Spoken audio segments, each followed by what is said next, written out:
Hi, Dr. Taylor here again. What we're going to do is we're going to look at leaky gut, but we're going to look at it in relation to autoimmune issues and how leaky gut actually causes autoimmunity. So leaky gut in and of itself is a very in-depth topic that we can spend a lot of time on, but so we're going to kind of hit the surface level things to make it make sense and why and how it causes autoimmunity. So first thing that happens is you eat things, you take things into your system. So whether that's, like say, I have different things on here as far as carbs, proteins, have a different section for gluten, and then might get some bugs in there. Bugs would be things like infectious agents. You eat them, they go down into your stomach, and your stomach should have a certain acidity. That acidity is there to help break down those things into smaller particles to be digested more in the gut itself, but so that point it can be absorbed. But it's also your first line of defense in killing these bugs that get into your system. So low stomach acidity will be one of the first reasons why somebody could have leaky gut. So I have a whole video on stomach acidity specifically, so you can reference that if you want more information on that. One of the biggest clues into somebody who might have bad stomach acidity is GERD. GERD is actually typically caused from low stomach acidity, not high stomach acidity, which most people assume is what's happening. So these things get into your gut through here. So this represents your gut here. And if they get in there undigested or not digested enough, then we're going to have issues. And like say if we get bugs down there that have made it through, that's going to cause other issues. So in a good working system, these things should be digested. So you see them coming in through here. And then you have another digestive agent in the gut called DDP4, which helps digest them even more. So these things get digested into small enough particles that they can cross the gut lining and then go into your system and use what they're supposed to be used for. So these would represent our enterocytes, or our cells in our gut. These little squiggly lines would be actomyosin, and then the lines in between here would be occlusion. And those are proteins there to keep these tight junctions between the enterocytes tight enough that these big constituents don't get through when they're not supposed to. And that's what leaky gut is, in essence, is these tight junctions are now become loose, letting things out that aren't supposed to get out. So what you have here, so the blue would represent gluten, or specifically gliadin, which is a specific protein of gluten. So that comes down here, connects to something like a CXCR3 receptor here, and what that does, when it connects there, it releases a protein called zonulin.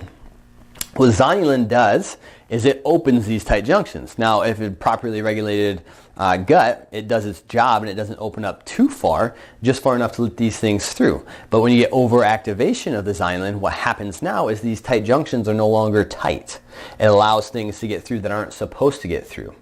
So what you'll see a lot of times with people with celiac is they have decreased functionality to DDP4 and they have increased zonulin. So what that means is they're not breaking things down like they're supposed to in the gut, but they're also letting a lot of things through that aren't also supposed to get through. So what you'll get is gluten specifically causes this to happen. So gluten, or like say more specifically gliadin protein, is one of the main causative factors that'll cause this zonulin to go up, increasing these tight junctions, making them loose, allowing things to get through. Another scenario is actual infections in the stomach. So the red one would be our bugs coming through here, and what they do is they also activate zonulin to increase above what it's supposed to be.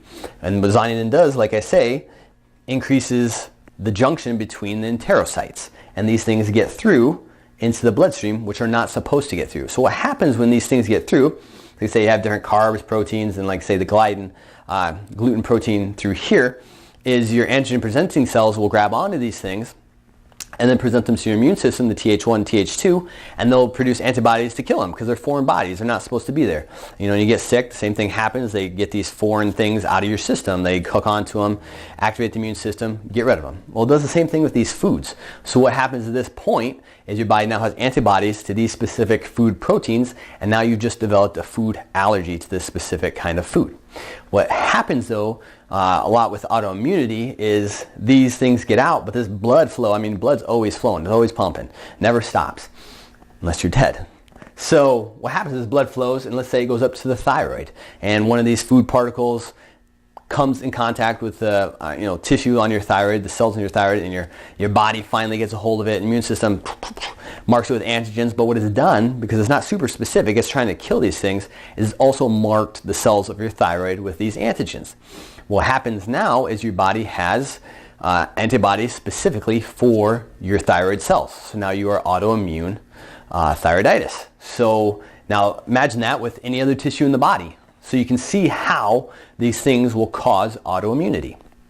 Now what happens, say the bug will do the same thing, and that's where you'll get these hidden infections. This infection gets through these tight junctions, which it's not supposed to, and they go different places in your body and they get these weird hidden infections. A lot of them are typically viral, but they can be anything for sure.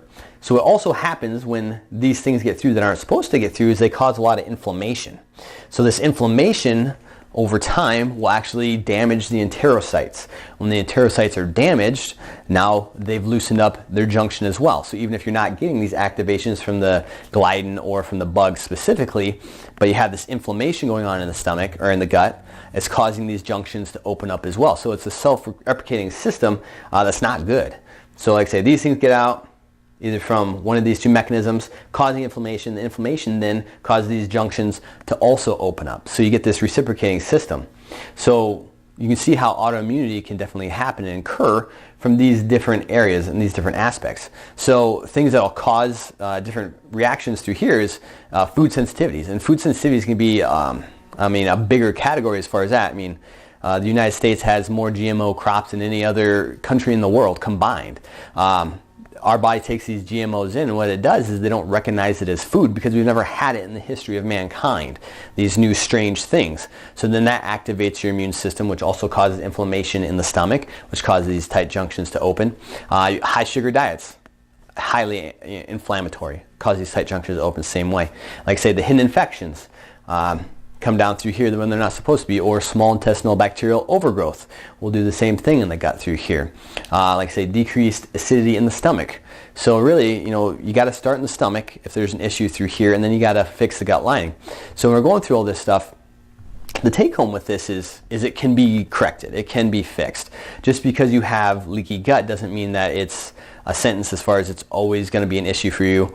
But you can see if you do have leaky gut, why you're going to have a higher likelihood of having autoimmune issues and developing issues from that. So, one of the interesting things is they've linked leaky gut specifically with type 1 diabetes. The reason being is there's a protein called casein, which is an egg protein, will come through here, and its shape, the protein itself, is very, very similar to the beta cells on your pancreas.